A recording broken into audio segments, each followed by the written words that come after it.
بسم الله الرحمن الرحيم. النهاردة إن شاء الله معادنا مع المحاضرة التانية من محاضرات كورس ال HTML في المختصر المفيد.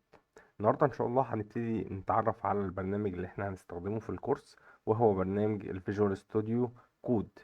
البرنامج ده برنامج بنقدر نكتب عليه الأكواد الخاصة بتصميم الواجهات علشان نقدر نطلع تصميم أو نظهر التصميم على البراوزر بتاع الويب. تعالوا نبدأ مع بعض ونشوف احنا هنعمل ايه في الكورس. اول حاجة يا شباب هنيجي نكتب هنا في جوجل فيجوال ستوديو كود، هدوس عليها هيتفتح لي الموقع بتاع الفيجوال ستوديو كود. هبتدي اخش عليه كده. انا كل اللي انا عايزه داونلود فور ويندوز، سواء انت هتشتغل ويندوز او هتشتغل ماك، ينفع تشتغل ده وينفع تشتغل ده. احنا هننزله على الويندوز. بيبتدي هنا يتحمل على طول، هيتحمل وارجع لكم تاني. ورجعت لكم تاني يا شباب، وتعالوا مع بعض نبتدي نعمل السيت اب بتاع البرنامج. هنفتح كده نلاقي البرنامج نزل اهو.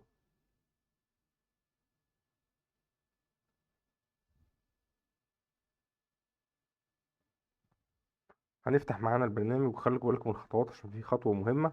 اول خطوة هقول له accept next. هنا مهم جدا يا شباب ان انتوا تتعلموا على الاختيارات الاربعة اللي هنا. الاختيارات دي مهمة عشان يعمل الشورت كات واد باس، دي مهمة. كل الاختيارات دي مهمة، ولو كرييت ايكون برضو على الديسكتوب برضو مش هيخسر.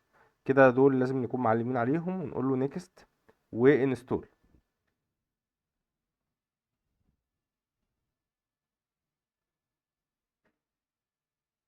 كده ان شاء الله البرنامج هينزل معانا، واول ما ينزل هيشتغل. وان شاء الله المحاضرة الجاية ان شاء الله هنكمل ونبدأ تصميم اول صفحة HTML، وهمشي معاكم خطوة بخطوة علشان خاطر تستفيدوا اقصى استفادة من الكورس. الكورس ده للناس المبتدئة اللي لسه مشتغلتش، المختصر المفيد. يعني هناخد الحاجات المهمة اللي تخليك تبدأ بسرعة تشتغل، علشان خاطر ما تضيعش وقت. الناس اللي اشتغلت ديسكتوب بس ولسه ما انتقلتش للويب، برضو الكورس ده مهم جدا ليهم، علشان انا هنجز لهم الموضوع، بحيث ان احنا ولا نخلي الموضوع صغير وناقص، ولا نخليه كبير قوي وممل والناس تزهق منه. هناخد المختصر المفيد علشان خاطر توصل بسرعة ان انت تكون مصمم ويب، وتبتدي تشتغل باك اند وتقدر تطلع موقع. هقول لكم كل حاجة بأمانة وبالتفصيل علشان خاطر تطلعوا موقع كامل في آخر الكورسات بإذن الله.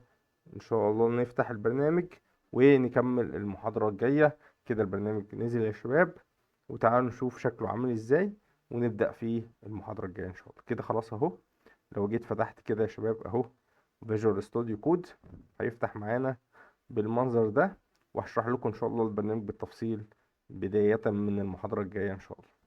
اشوفكم على خير، ولكم السلام عليكم ورحمة الله وبركاته.